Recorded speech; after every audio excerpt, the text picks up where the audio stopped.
Iminsi 5 irashize intambara y'amagambo ndetse no mu kirere irimbanyije hagati ya Iran na Israel. Nyuma yo gukubitwa bitunguranye, Israel akaba gukubitwa aka kageni mu myaka 50 ishize. Ubu abaturage b'ibihugu byombi bari kwiruka imihanda yose bahunga urupfu batazi aho bashobora guhurira ntabwo umunota wari wo wose.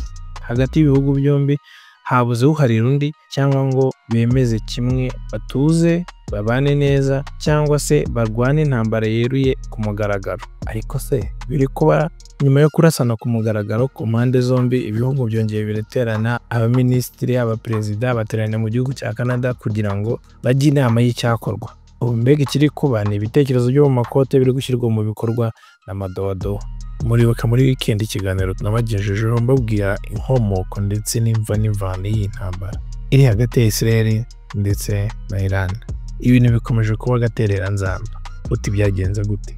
Mu rushyira rwo kuyuwa kane, Iran yarashe ibisasu bigera kuri 40 biri mu bwoko bwa misile igamije gusenya burundu ibigo bibiri by'ubutasi ndetse n'icya gisirikare biherereye mu mujyi wa Beersheba.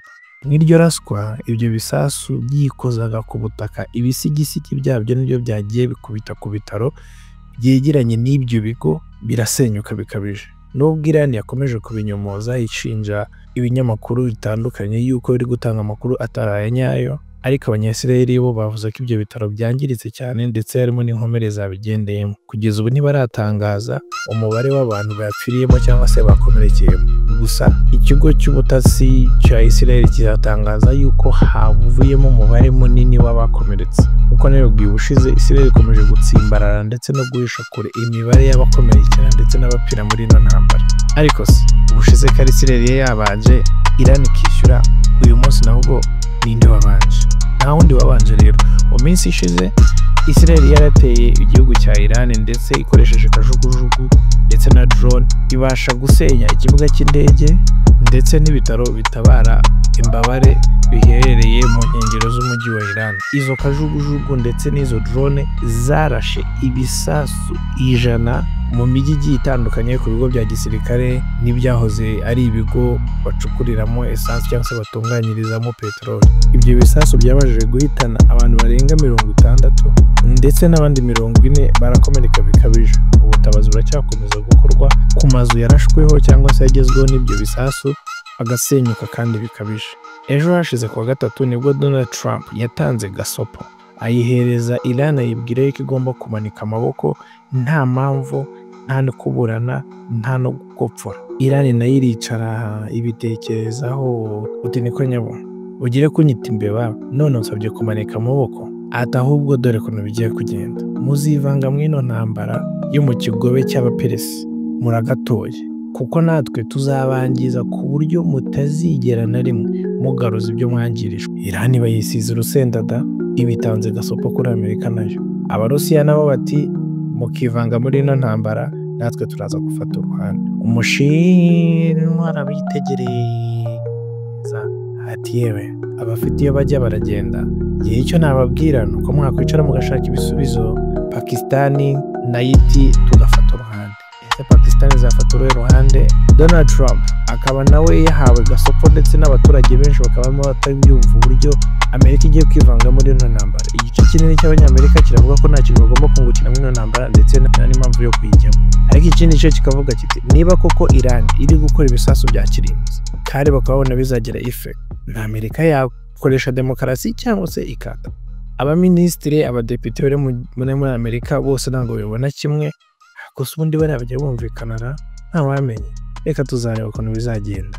Ariko inkuru ihari nuko Trump yatanze green light cyangwa se uburenganzira bwo gutera Iran, ariko icyo atavuze neza cyakatangajwe ni igihe, umunsi, isaha Iran izatakwa na Israel iteye inkunga na Amerika cyangwa se abanyamerika batatse Iran.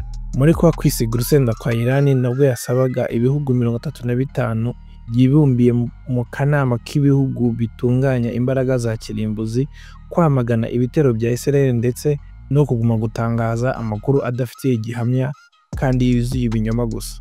Gusa nayo ntiyahakanye yuko itarashe muri Israel cyangwa itasenye ibikorwa bimwe na bimwe bya Israel by'abasivile cyangwa se bya gisirikare. Gusa kunyomoza inkuru ivuga yuko ibitero byose biri kugabwa biri kugenda byibasira ibigo bya gisirikare ndetse n'iby'ubutasi bya Israel. Nyuma y'uko Trump atangaje ko Iran igomba kumanika amaboko, yongeye gusubiramo impamvu ituma Israel ndetse na Amerika mu ibanga rikomeye byataka Iran. Nuko Iran iri gutunganya ibisasu bya kirimbuzi ikoresheje ingufu za nucleaire kandi ikabikora mu mpamvu zitumvikana. Nubwo Iran itangaza yuko ibyo bisasu kubikora ndetse no koresha imbaraga za nucleaire ari mu buryo bw'amahoro atari mu buryo bw'intambara. Ikigo gishinzwe kubungabunga ndetse no gutanga umutekano mu bihugu bicukura nucleaire cyangwa se bikoresha imbaraga za kirimbuzi cyitwa International Atomic Agency cyatangaje yuko ibirego byose biri gutangwa ndetse n'impamvu ziri gutangwa na Amerika na Israel nta bimenyetso byagaragaye muri Iran ko iri gukora ibisasu bya kirimbuzi igamije kubuza umutekano ibindi bihugu ndetse n'ibihugu by'abaturanyi. Ariko Israel ntiri kuva ku izima, ikomeje kubishakisha. Ku cyumweru nyuma yo kuraswa gukomeye cyane muri Israel nayo ihagazeho itera kimwe mu bigo bya Iran byakorerwagamo ndetse bikanatunganyirizwamo ibyo bisasu bya nucleaire. Ariko nyuma ingabo za Israel ziza gutangaza yuko icyo kigo kitagikoreshwa ariko cyacukurwagamo peteroli ishobora gukoreshwa mu gutunganya ibisasu bya kirimbuzi. Mu mpamvu zatanzwe na Israel ivuga ko impamvu yateye icyo kigo ni ukugira ngo igisenye burundu ku buryo kitazongera gusanwa cyangwa gukoreshwa mu kugira ngo kizakomeze gukora intwaro za kirimbuzi. Israel Defense Force ikaba yatangaje yuko igitero cyari gikozwe muri iki gitondo. Israel Defense Force ikaba yatangaje yuko kibasiye ibigo bya gisirikare, aho bateranyiriza ibisasu, aho bateranyiriza imbunda ndetse n'ibigo bigiye bitandukanye bigiye bibitse indege, drone ndetse naho Iran controlera indege zayo za drone, hose hasenywe n'ikigo cya Israel. Ariko dukomaze kwitega urundi rufaya rw'amasasu n'ibisasu muri Israel kuko iki gitero cyakozwe mu rukerera rw'uyu munsi. Abamenya tadutegereze yende ejo babona Israel izasubiza bakaguma bikinira agapira cyangwa se bakaguma mu gaterera nzamba kanye na wanzamba.